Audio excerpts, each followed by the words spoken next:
কাল 15ই আগস্ট আমরা আবারও উৎসব ভবনে গানের একটা প্রোগ্রামের জন্যে ডাক পেলাম।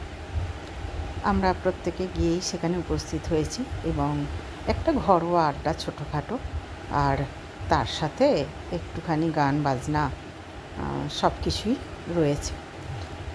খুবই অল্প লোকজন ছিল, আর তার মধ্যেই আমরা গান বাজনা চালিয়ে গেলাম।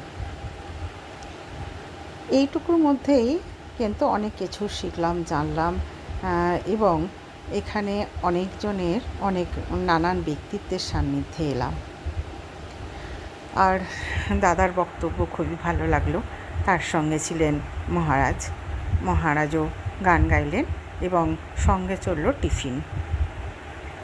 টিফিন খেতে খেতেই গান, গল্প, আড্ডা সব কিছু মিলেই একটা জমজমাট পরিবেশ তৈরি হয়েছে। অনেকেই খুব সুন্দর সুন্দর গান করলেন, আবৃত্তি করল, তার সাথে ছিল বক্তৃতা। 15ই আগস্ট 80তম বর্ষে পদার্পণ করেছেন। সেই সূত্র ধরে আজকে স্কুলেও নানান অনুষ্ঠান ছিল এবং এটি বিকালবেলা বা সন্ধেবেলা বলতে পারেন 6টা থেকে শুরু হয়েছিল এই অনুষ্ঠান। আর আমি উদ্বোধনী সঙ্গীত গেয়েছি। তারপর একজন করে নানান অনুষ্ঠান করতে থাকলো। অনেকটা সময় এইভাবে আড্ডার ছলে কেটে গেল। আর তার সাথে তো রয়েছে সেলফি। প্রায় 10টা বাজে, এবার বাড়ি যেতে হবে। তার আগে তো খাওয়া দাওয়ার ব্যাপার ছিল, তাই আমরা প্রত্যেকে গান বাজনা শুনতে শুনতেই খাওয়া দাওয়াটা কমপ্লিট করে ফেললাম।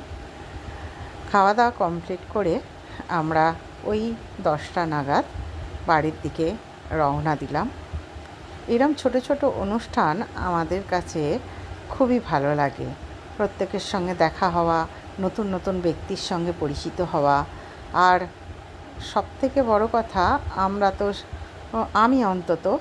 আমি তো ঠিকভাবে রেওয়াজ করে উঠতে পারি না, তাই এই অনুষ্ঠানগুলো পড়লে আমি অন্তত রেওয়াজে একটু বসি। যাই হোক, আজকের মতো সবাইকে শুভরাত্রি, আর আবার পাশে থাকবে।